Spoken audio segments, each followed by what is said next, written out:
there are only 4 collective property. Okay, one is so-called the vapor pressure, one is called the boiling point, freezing point, osmotic pressure. These are the 4 collective properties. And each of them have the associated equation go with it. Okay, so those are the equations you need to actually memorize. The first thing I want to talk about is actually the vapor pressure. Okay, so the main concept here is that if you throw in more solute, okay, into your solution, the vapor pressure of your solution will become lower. Okay, so that is actually the concept that you should have for the first collective property. Okay, the higher the concentration, the lower the vapor pressure. Okay. If you want to really calculate the vapor pressure, then we use this equation, the Raoult's law equation, to calculate the vapor pressure. Okay, and it goes like this: the vapor pressure of your solution is going to equal to the mole fraction of your solvent, not solute. Okay, solvent multiply the vapor pressure of pure solvent. Okay, so why this is actually like that? Okay, you need to understand. When we talk about the vapor pressure of the solution, the contribution of the vapor pressure comes from what? Solvent or solute? Or both? Okay, so in this case, we talk about that your solute is non-volatile.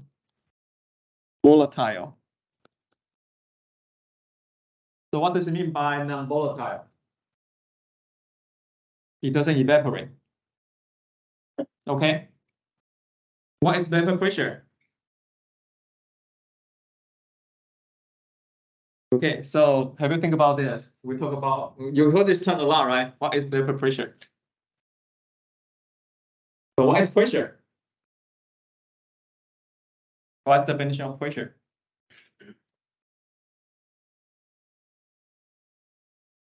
Okay, so the pressure,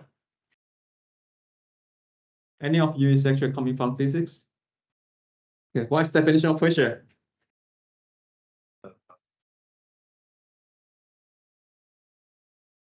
Okay, so it's actually unit weight per area, right? Yeah, so that's actually the unit of pressure, right? So how does vapor actually create pressure? You want to think about these things at the molecular level, okay? So inside air, what do we have?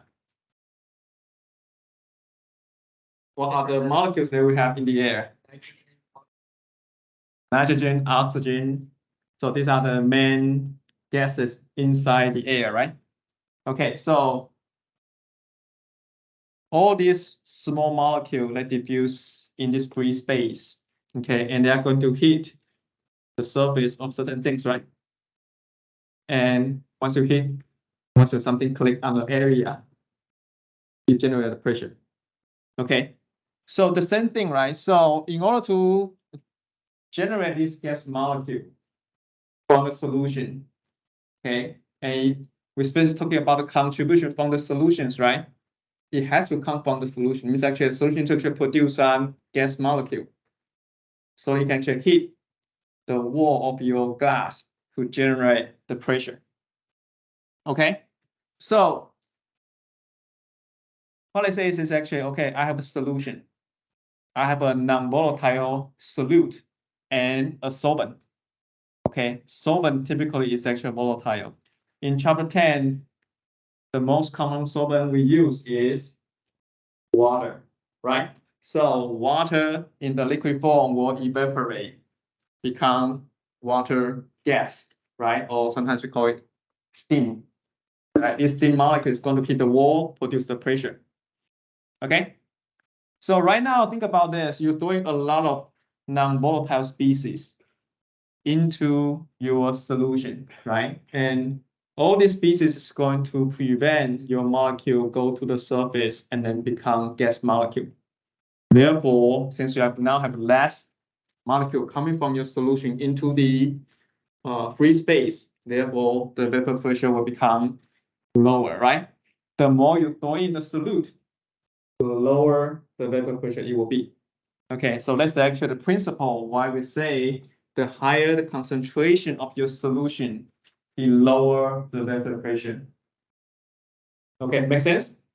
Okay, so that's actually a very simple thought, but let's actually solve the issue here because that provides the correct or accurate molecular model for you to actually understand why that is actually the case. Okay, so with that being said, now you should be able to see that if today you have pure solvent, okay, if you did not throw in any solute into your solution, okay, if you just have pure solvent, you should have the highest vapor pressure, right?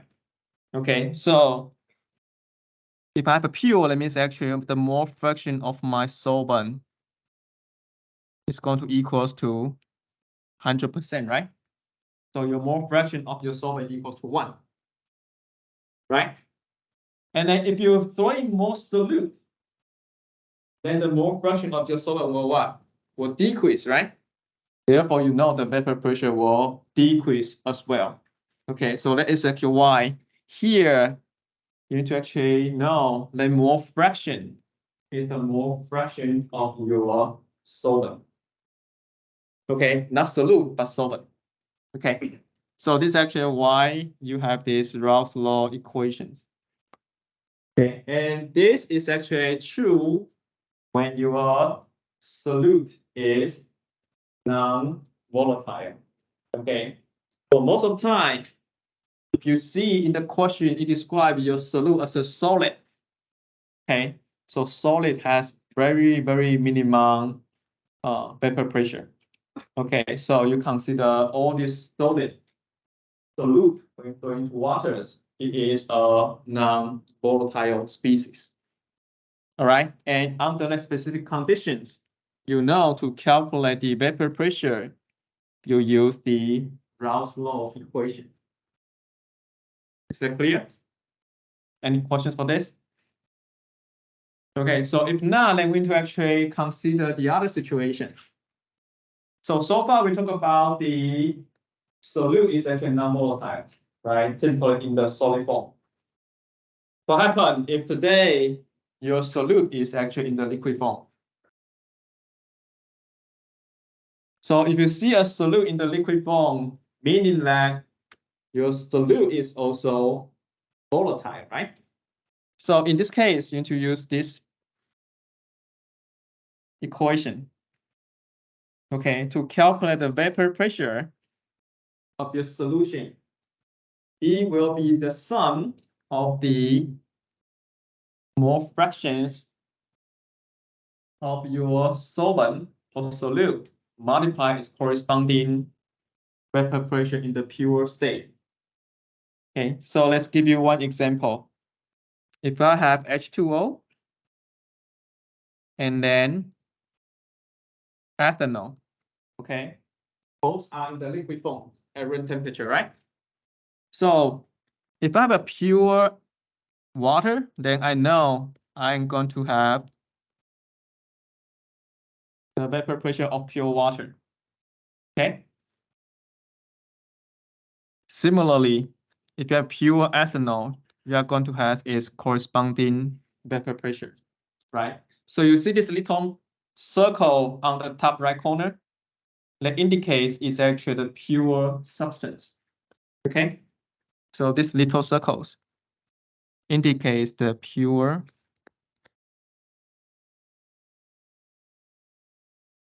substance. Okay. So in this case, if you want to calculate the vapor pressure of your solution, it will simply equals to the mole fraction of your H2O multiply H2O vapor pressure in the pure state plus the mole fraction of your ethanol times the vapor pressure of pure ethanol. Okay. So in this case, the important thing we need to see is that, okay, you need to identify, okay, what is your solvent, what is your solute first, right? And you need to recognize that in your solute is actually a volatile species. Typically, we can just see these things by recognize the phase of your solute. Okay, if your phase of your solute is in the solid form, it indicates it is a non-volatile species. However, if your solute is in the liquid form, it indicates your solute is also volatile. And in that specific case, this is actually the way you calculate the vapor pressure of your solution. All right? Any questions for that? Yes. You need a number or you don't know the meaning of that? No, I don't. I know water was 23.9. I don't know. Yeah, but if okay, so the key thing is actually you know how to calculate it. Okay, so if you want to ask you a question like this, you will, so you can see here how many unknown you have here.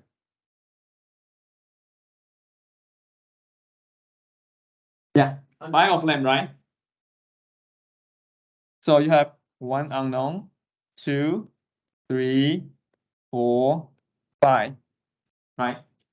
However, you also know that the mole fraction of H2O plus the mole fraction of your ETOH has to equals to 1, right? Because inside your solution, you only have solvent in solute. Okay, and here we only talk about binary system. Okay, so you say you can have 4 unknown or 5 unknowns. Okay, if this is actually something they want to test you, they will give you the information of 4 variable and actually calculate the fifth one. Okay, so that is actually the type of questions you will be encountered if this is actually something they want to test you. Okay, the most important thing is actually, can you actually recognize your solute is volatile, right? Do you understand how to calculate the vapor pressure of a solution? So those are the key things that you need to actually know.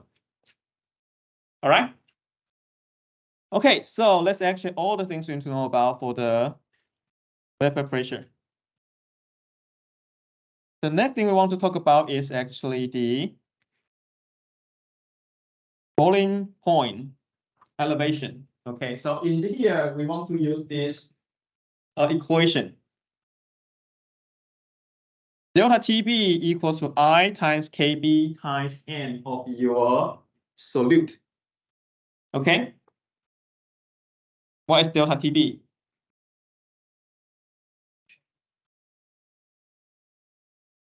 The change of boiling point. Okay, compared to what? Oil. Yeah, what is this delta means?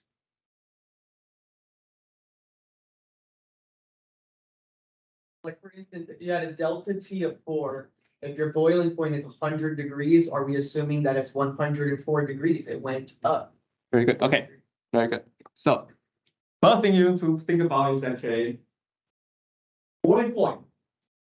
The boiling point of the solution will be dictated by A, solvent, B, solute. Solvent, right? Okay. All the property we'll talk about this collective property is actually all the property of solvent. Okay. So using water aqueous solution as an example. Okay. This delta TB meaning the change of the boiling point. Even we're going to say the boiling point of the solution is actually deviate from the boiling point of your solvent. Okay. So use water as example. You know the final boiling point is going to equals to the boiling point of your solvent plus delta TB, okay? And delta TB can be calculated using this equation. Okay, so make sure you know this is actually a boiling point of your solvent, okay? If you throw in your solute, the new boiling point of your solution will be the original boiling point of your solvent. This is actually very important. Plus the delta TB. E will only be plus, okay? Has to be plus, not minus. Okay. The reason is because we say for the molecule going from liquid form to the gas form, which is actually boiling process, right? It will actually go to your surface first. Okay, but then we actually throw in a lot of solute. Those solute will actually occupy the surface area, right? So you need to actually keep longer. Okay. Well, it's going to reflect actually the temperature to go a little bit higher, so you can let the liquid form of the water molecule go into the gas form. Okay. Therefore, if you throw in more, the boiling point of your solution will just increase. Okay. The degree of increase can be calculated using this delta TB equation. Delta TB can be calculated through this I times KB times M. What is I? Van Hoff coefficient or Van Hoff factors. Okay. What is KB? It is a constant. Okay. Depending on the solvent, the KB will change. Okay. What is M? The molality of your solution. Okay. So you can see that the delta TB is actually proportional to your concentration, right? Meaning the higher the concentration, the larger the temperature change will be, right? And then since this is always plus, right? So you know, if you add in more, if you have higher concentration solution, then the boiling point will become higher. Okay, it's very important that you memorize all the things. Okay. I want to talk a little bit about this I, the Van Hoff coefficient. Okay. You only see I when your solute belongs to 3 species. Okay. If you have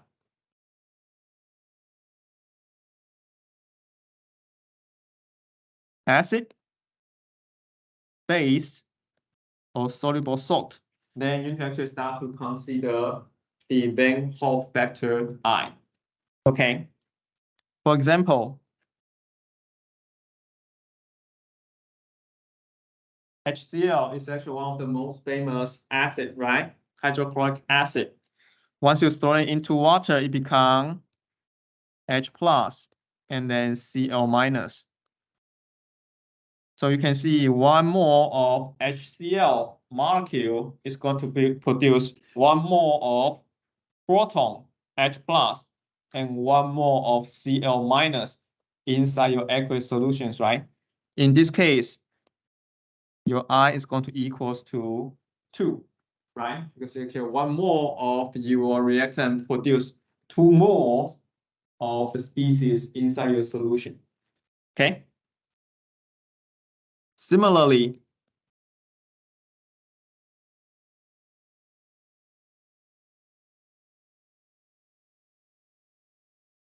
the I of this base, sodium hydroxide. So in this case, I is also going to be equals to 2, right? Anyone have problem actually understand what I write 2 here? Okay, it's very important you understand these things, okay?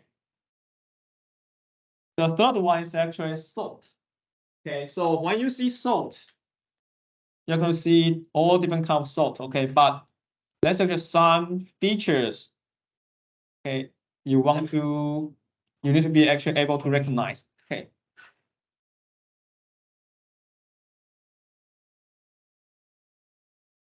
CaCl2, okay, this is actually a very standard salt, okay? Once it dissociate, what will it become? Ca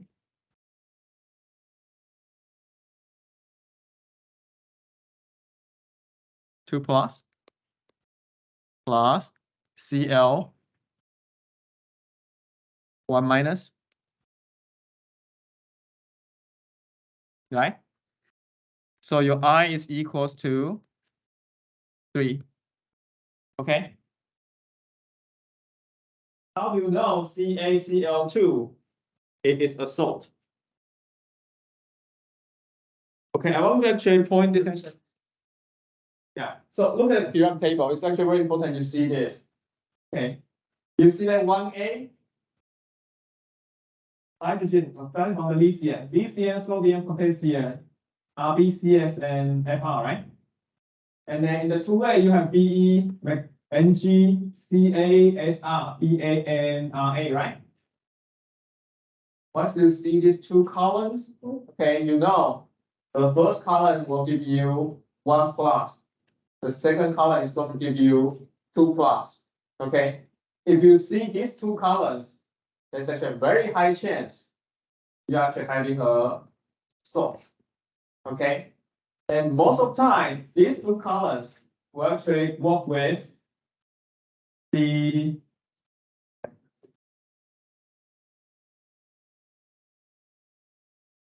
carbon 17. Okay. Carbon 17 is actually elements like to exist in the 1 minus form. Okay, so you can see the elements. The elements actually F, Cl, Br, I, and Ap, right? Yeah. So all of things want to actually exist in the 1 minus form. So if you see a compound, it's actually a combination of low things. For example, in this case, you have CaCl2, right? Because we know Ca want to exist in the 2 plus form, right? Cl want to exist in the 1 minus form. So this is actually 2 plus. This is actually 1 minus, right? Therefore, you need 2 Cl to compensate the 2 plus charge so that the overall species is neutral. Okay? But once you dissolve in the water, right? This charged species, they will actually separate from each other because they have water to surrounding land. So they feel comfortable. Okay, so they actually go back to the state they like the most. Okay, so in this case, I hope you should be able to write down this equation because only after you write down this equation, you can clearly see what I is, right? There are a few interesting anion ligands.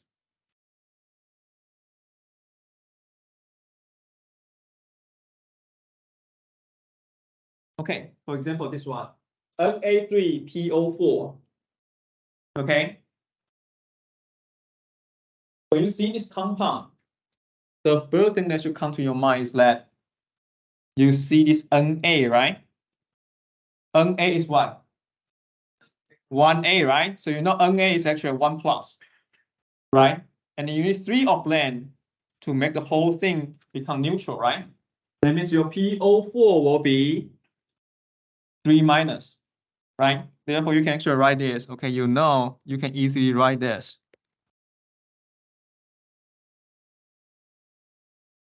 And then your I will equals to 4. Okay?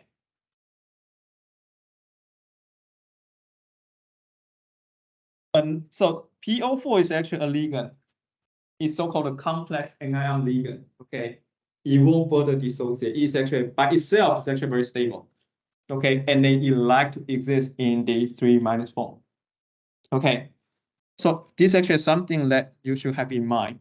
It's nothing special. Once you know it, and you can just remember it. Then you can actually use these things in the future. Another very important one is actually the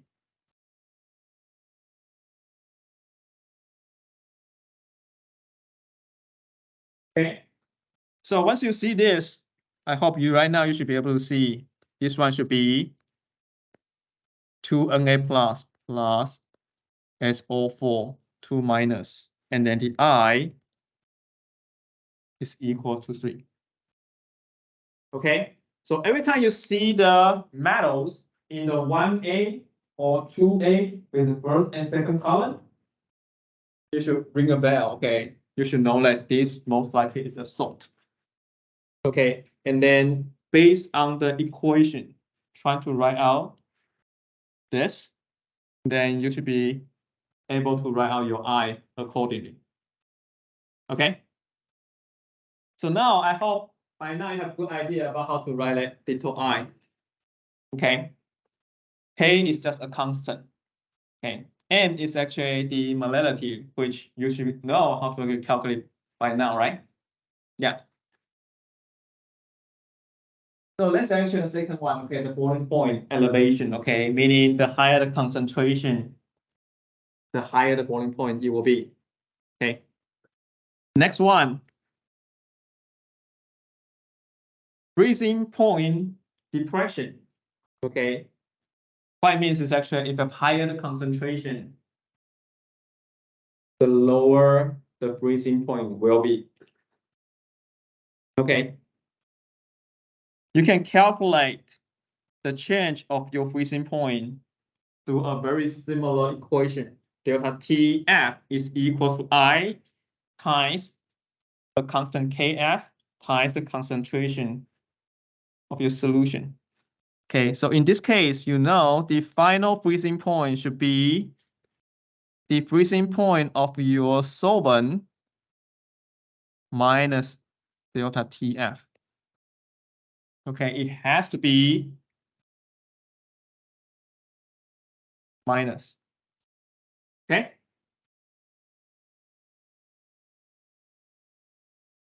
The very last one is actually the osmotic pressure, where we're going to use this equation pi equals to I times M times T.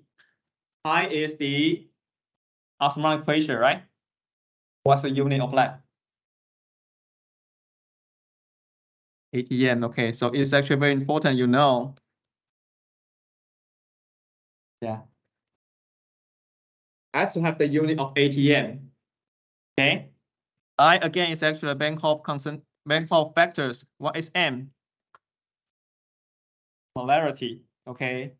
It is not the molarity we use for the boiling point or freezing point, okay? In this case, it's actually the molarity, okay? What's R? What's the value you should use? Okay, it's very important. 0.082, not 8.314. Okay. If you look at the constant, okay. If you look at the constant, and then if you look at the unit, this has unit of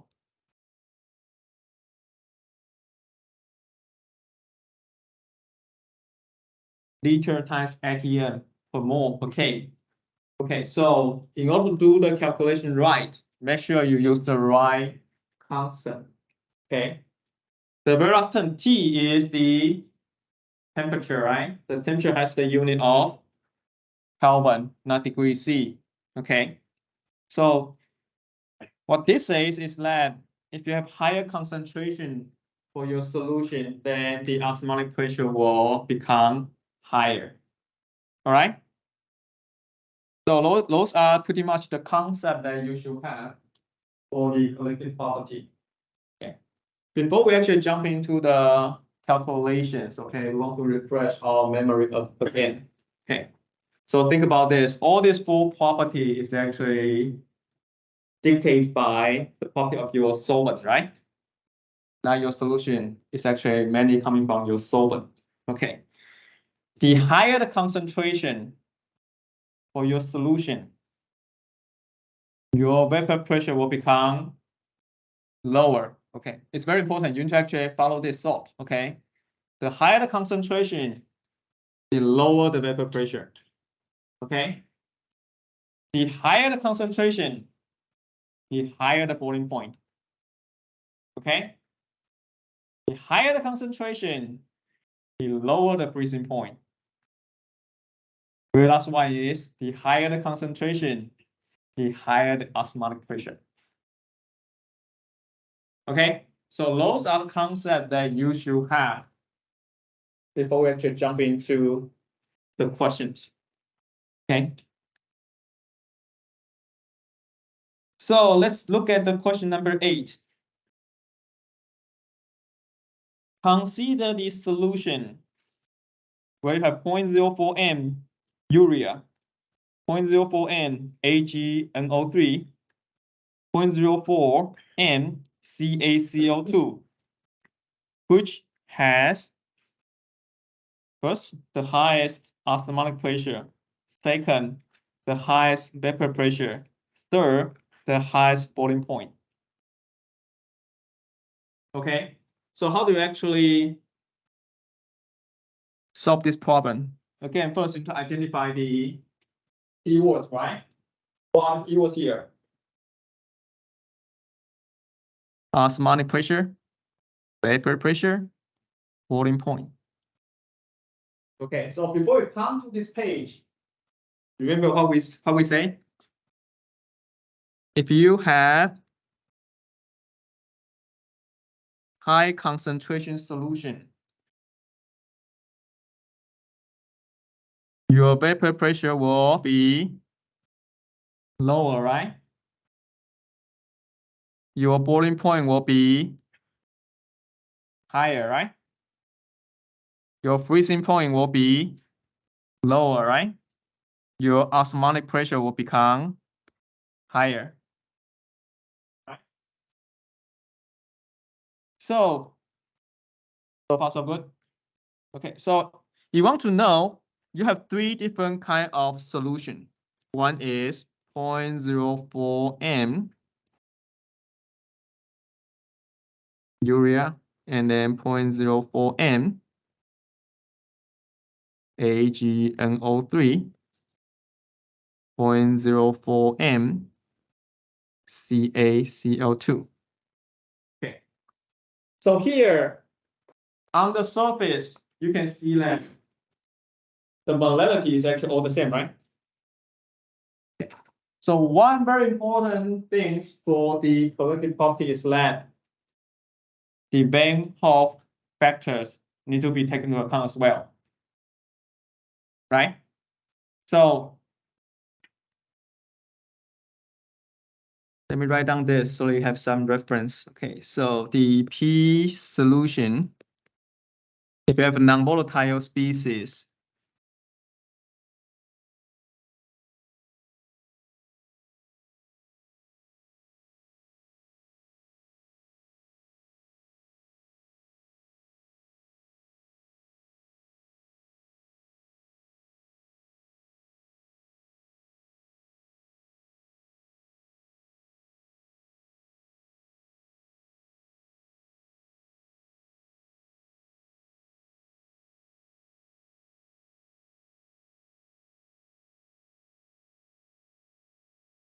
right? These are the actually 4 main equations for the collective property, right? So right now, the things it says is apparently in terms of concentration, they all look the same, right? So what would be actually the main thing that's going to dictate all this change? It will be actually your Van Hoff coefficient, right? Everybody follow this logic? Yeah, make sure you actually can see this, okay, because you're going to see so many this kind of questions in your homework and the quiz. Okay, so now you also need to figure out what is actually I here. Okay. First one, what's the I?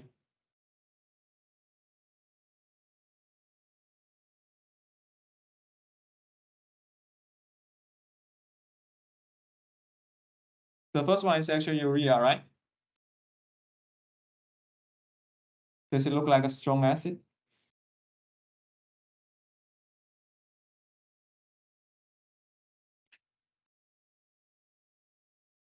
It's confusing, right? Okay, so I'll tell you, we're going to learn this later, okay? There's only 7 strong acid. Only 7. Okay, name a few. Hydrochloric acid, sulfuric acid. Acetic. Oh wait, no, that was the nitric acid. Okay, yes, nitric acid. Okay. Good, you already know 3, right? So I'm going to tell you all the remaining ones, okay? But all those acids has a very distinct feature is that you're going to see H in the very beginning. And then typically associated with always halo group. Okay, meaning it's HI, HBr, H is all the column. Okay, it must have the oxygen or the halide. They will become a strong acid. Okay. Strong base has to be a very clear OH associated with either 1A or 2A group. Okay, for example, sodium hydroxide, calcium hydroxide, okay, or the MgOH. Okay, either 1A or 2A group associated with hydroxides, then they will become a strong base. Okay. That's how you actually distinguish whether you have a strong acid or strong acid base. It's actually very simple. Okay, the feature you're looking for is actually H associated with some halide or associated with oxygen. Okay, that's how you identify do you have a strong acid. Okay, strong base is actually you must have 1A or 2A group associated with OH. Very simple, right? Okay. The very last one is what? The salt, right? The salt must have, you must exist in either 1A or 2A group members. Okay, if you don't have that, it's not a soluble salt. All right. So with that being said, let's come back and see these things. The first one.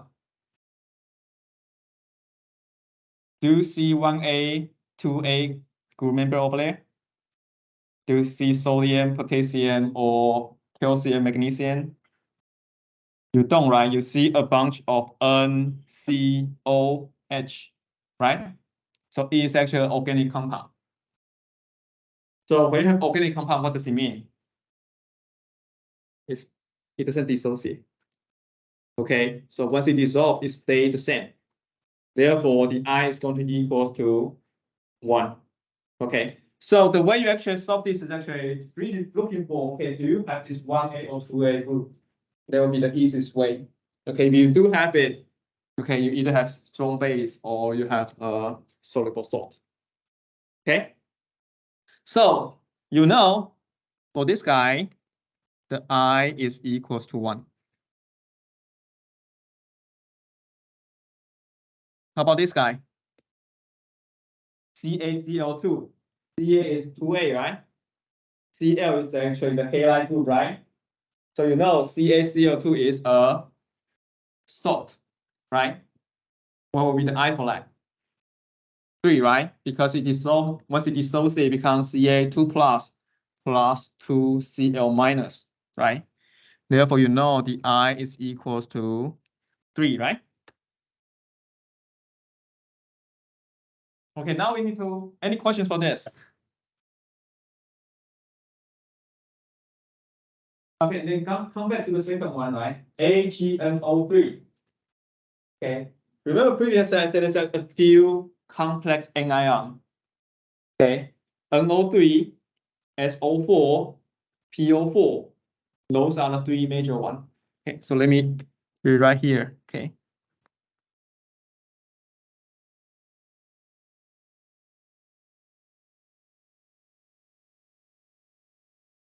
Okay, so these are the soluble anion.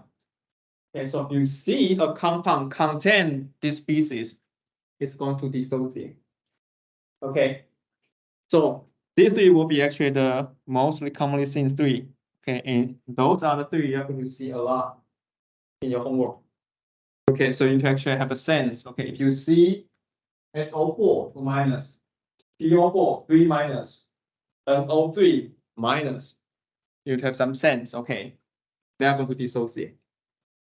Okay, So with that being said, then AgNO3, you know, it's going to dissociate, right?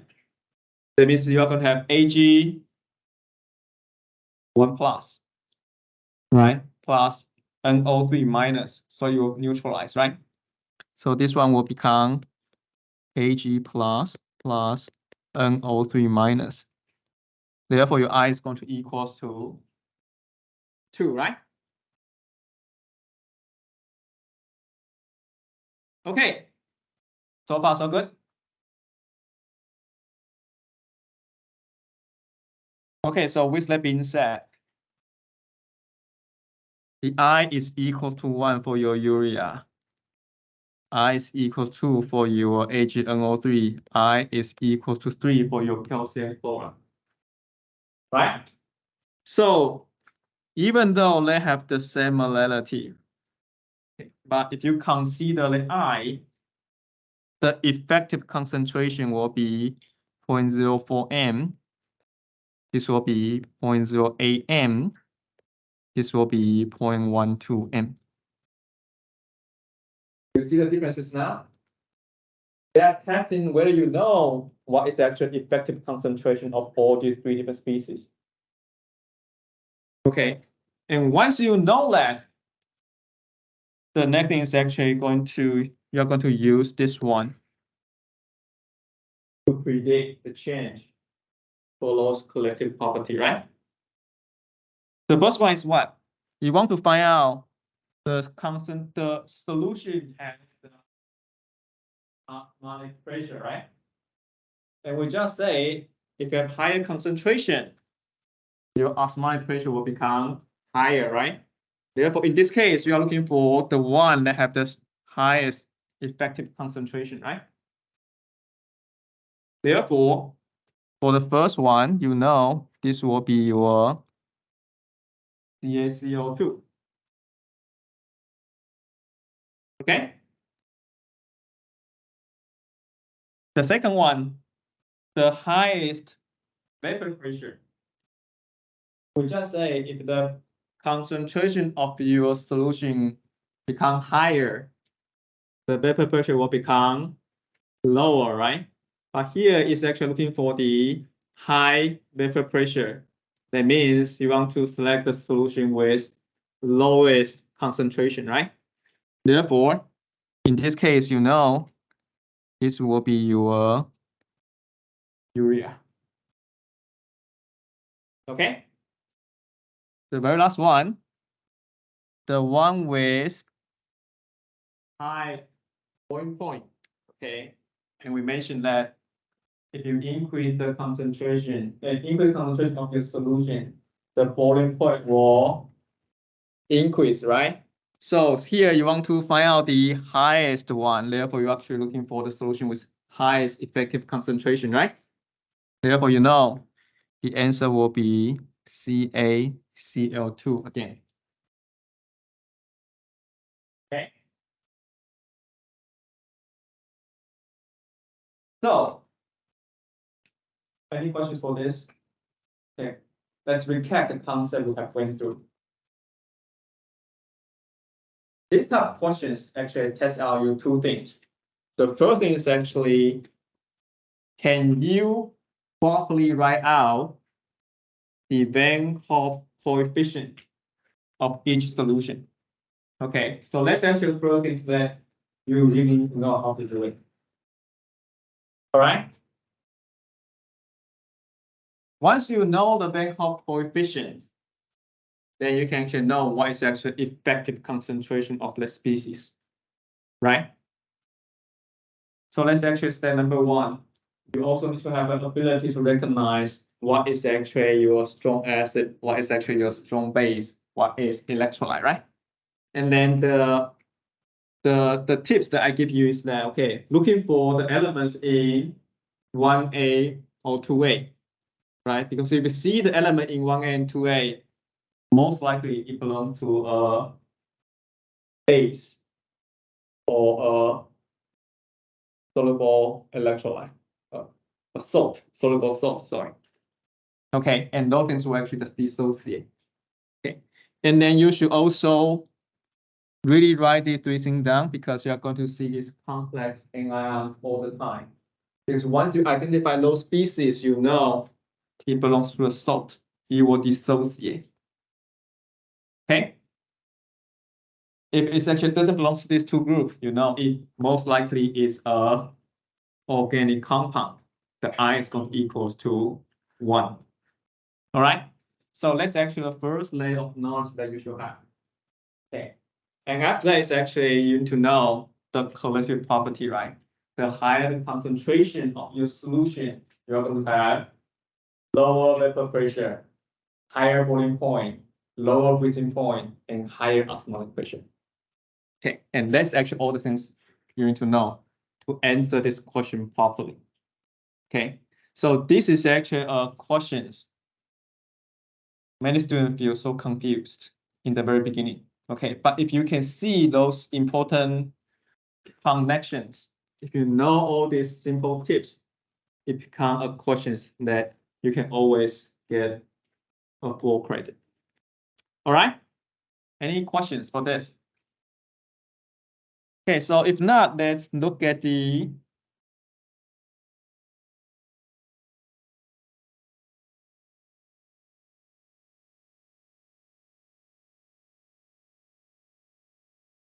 question number 9. Okay, so calculate the boiling point in degree C of a solution made by dissolving 3 grams of ethylene glycol in 10 grams of water. The kBp of the solvent is 0.512 K per molality, and the normal boiling point is 373 K. What are the keywords? Boiling point, right?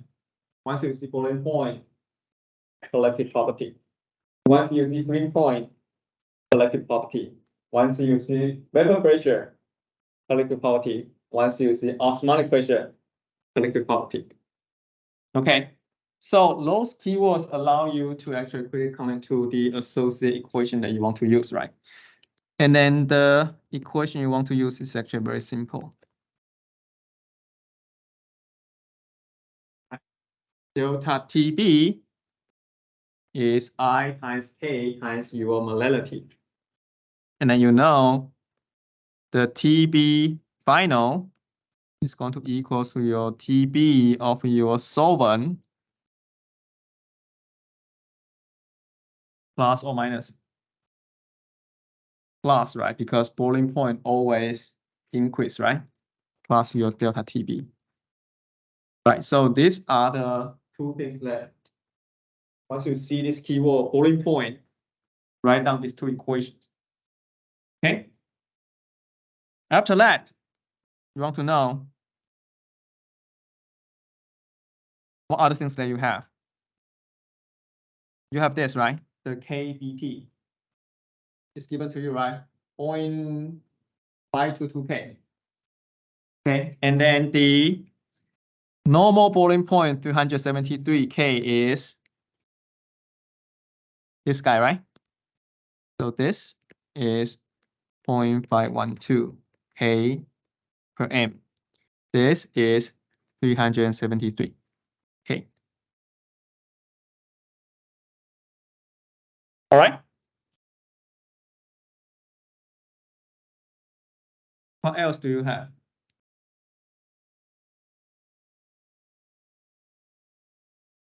Okay, you have 3 grams of your solute, right? Your solute is what? Ethylene glycol, HOC2H4OH. Okay, so what is this species? Is it a strong acid or strong base or a salt?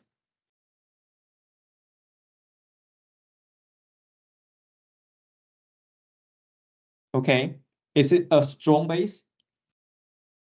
It is not, right? Do you see 1A or 2A group members? You don't, right? So it cannot be a strong acid. It cannot be a strong base. It cannot be a soluble salt.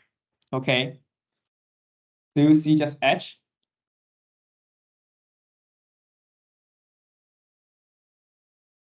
So here actually require you have some CHEM1312 knowledge, right? Okay. It actually give you the name of the chemical, right? Ethylene glycol. Okay. Does it actually say it's an acid? It doesn't, right? Does it sound like an acid to you? It is not, right? It's actually a strong acid. Those acids you will actually heard of it. Okay, so you know it's not a strong acid. It is not strong base. It is not a salt. Therefore, organic compound, right? What's the I? One. See, easy, right? So you know your I is equals to 1. Okay, so come back here. You know this is going to equals to just 1, right? So you know, if you look at the first equation, you know your I, you know your K. Do you know your M? Okay, you can find it out, right? Because it gives you what? It's 3 grams, right? So you can calculate the number of mole of your ethylene glycol, right? Let me call EG. It's going to equals to 3 gram over the molecular weight, which you can calculate, I assume, using the periodic table, right? Therefore, you know the number of mole of your solute, right? Do you have the weight of your solvent? Right? 10 grams of water, right? And therefore, you know, you can compute the M, which is going to equals to moles of your ethylene glycol divided by the weight of your H2O in kilogram, right? So by doing that, you can actually figure out what this is, right? So you know your I, you know your K, you know your N, therefore you can compute your delta TB, right? You can calculate this guy, right? Since all these 3 is actually known. Everybody follow? Okay, so once you know your delta TB, you can compute your TB final, right? Because you know your TB solvent is 373 K. This one can be obtained from here. Therefore, you can know your TB final in Kelvin, right? And then you go from here to make it in degree C. So let's actually the logical flow how you solve this problem. Okay. So up to this point, there are a few things you should be actually very good at now. And that thing is actually the definition of the concentration terms. Okay, because if you don't know really well for your concentration definition, here you are going to get stuck. This part, right? You will get stuck if you don't know the definition of your concentration term. Here you're going to get stuck. Because you get stuck here, you got nothing for this specific questions. Okay, so really memorize the definition of each concentration terms. It's very essential. Okay. And then by now you should also see that the lecture is designed in a way that you need to keep using the things you have learned, right? And then you keep using it. Okay. And this is going to repeat over and over again in the future too. Okay. So let's actually how you do question number 9. Okay. I'm going to skip number 10. I want to talk about number 11.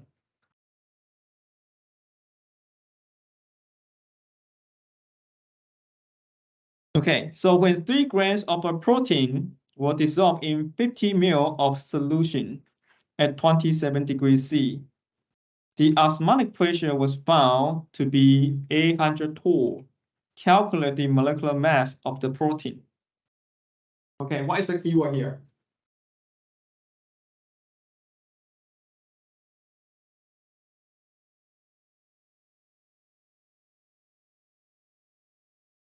Okay, osmotic pressure. Osmotic pressure tell you it is a selective property, right? And then you know the equation is, that is actually equation you need to use, right? Okay, so once you write out this equation,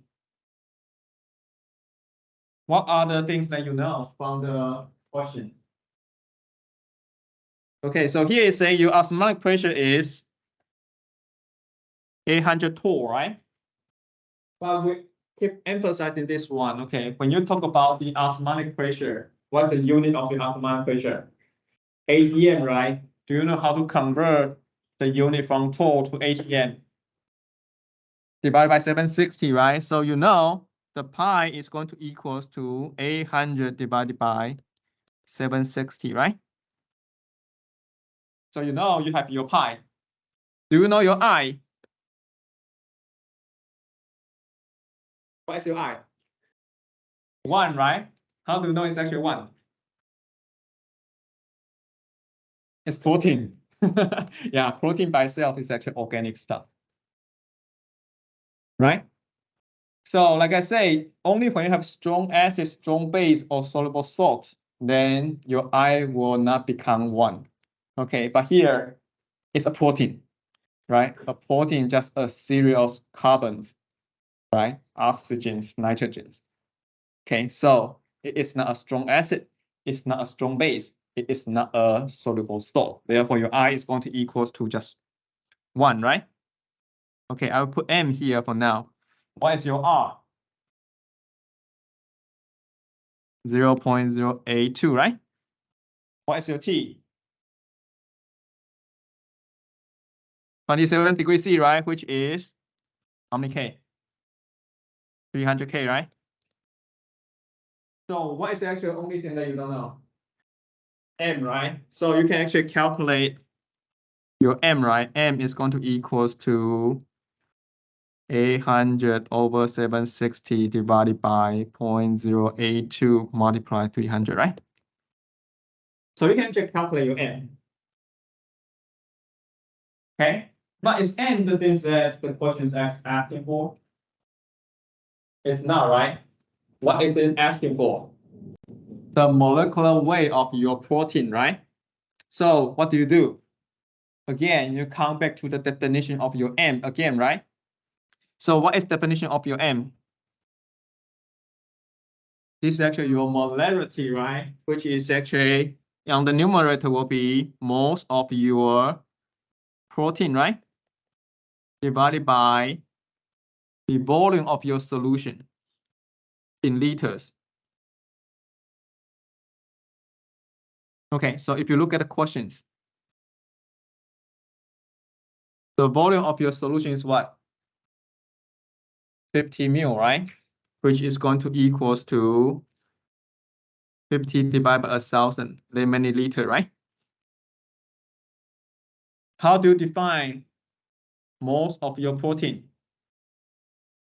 Will be gram of your protein over the molecular weight of your protein, right? What is the gram of protein that you have? 3 gram, right? So you know it's 3 gram over the molecular weight you want to have, right? Therefore, this whole term is going to equal to that number. Okay, so the only unknown here will be just your molecular weight. Okay, so by solving the equation, you can get the information of molecular weight. Okay, any questions for this? Okay, so I want to recap the idea again here. First is again looking for what? Keywords, right? So in today's lectures, 4 keywords: vapor pressure, boiling point, freezing point, osmotic pressure. So these are the 4 keywords today, right? And then you have to associate equations that you actually memorize. Okay, you also need to have a clear understanding of the definition of different concentration terms. Sometimes we have molarity, sometimes we have molarity. Okay, and then you also know that mole is calculated by the mass of your substance over its corresponding molecular weight. Okay, and that's all the things you need to know to solve actually all the questions we're talking about today. It's actually very simple. All right, so that's actually what you should actually learn for chapter 10. Okay, I'm going to use the very last 5 minutes to go through a very simple concept for chapter 11. Okay. So chapter 11 is going to start to learn about the kinetics of reaction. What is kinetics? Yeah, kinetics. So what does it mean now? You heard this term every time, right? So, okay, so a very general broad definition of kinetics is that you want to know the change of a certain species over a period of time, right? So the change of, for example, change of concentration over a certain period of time. Those are the things we want to talk about in chapter 11. Okay, so when we talk about the change of concentration over time, we typically referring to the reaction rate. Okay, so if you look at one equation, chemical equation, where you have AA plus BB that give you CC plus DE, right? This capital A and B, we call it as reactant, right? And then C and D, we call it as product. What is that small, the lowercase a, b, c, d? Anyone know? Stoichiometry coefficient, right? So when we learn about rate, okay, you can actually monitor the change of A, change of B, change of C, and change of D. Okay, then we can write out something like this.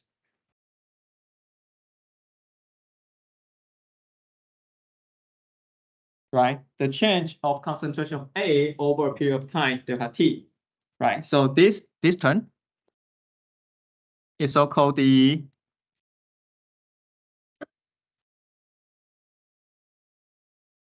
consumption rate of A, right? How about this? Consumption rate of B, right? How about C? How about this? No, you're not concerned. You actually produce it, right? So it's actually a production rate of C and production rate of D, right? So you can see from our simple description, you know, one is actually disappearing, one is actually appearing, right? That's why for the disappearing one, you know, the rate will be actually become, that term will become negative, right? So when we talk about rate, the rate is always a positive number. That's why you put a negative sign in the front. Okay. Okay. The other thing we do here is what? Do you see this little guy here? You do some normalization. Okay. So the reason for this is because if you have A plus 2B, that give you AB2. For example, that is actually the equation that you're going to see. Okay. In order to produce one of your product, you do consume 1 mole of A, 2 mole of B, right? So the consumption rate of A and B is not the same. Okay, because one, you disappear 1 of A, at the same time you can actually disappear 2 of B, right? So if you just calculate your A over time or B over time, they won't be the same. But you want to actually know the overall reaction rate, right? That's why we actually need to normalize those coefficients. Okay, so that we can get this overall reaction rate. Okay, so this is actually the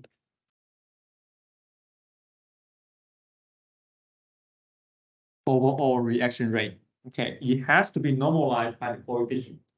Okay, so these things alone actually create some confusion. When you read the question, okay, he can just ask you, okay, I want to know the consumption rate of A.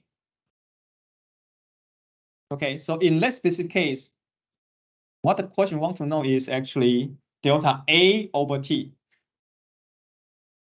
Okay, but you can also say, okay, I want to know the overall reaction rate of this specific reaction. Okay.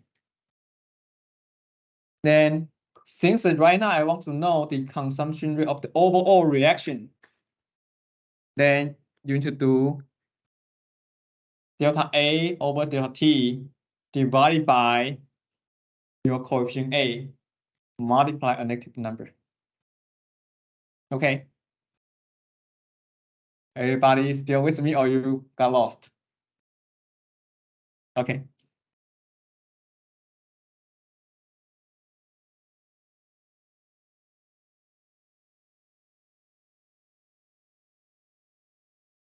Consumption rate of A, you're going to calculate using what? Delta A, delta T, right? But if today you have a reaction, it's actually AA plus BB, that give you CC plus BD. If I want to know the reaction rate, then there will be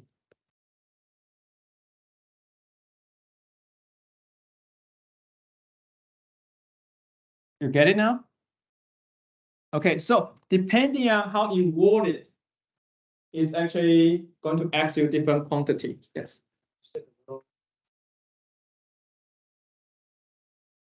Yes. This lowercase a is actually a coefficient in front of the species in the chemical equation. Okay, so you need to be very careful. Okay, so these are actually things you probably actually encounter in your homework. Okay, so you want to actually pay close attention. Is it actually asking for a specific species or the overall reaction? Because the calculation will be different. Okay, one, you need to actually take into account the coefficient in front of the chemical species.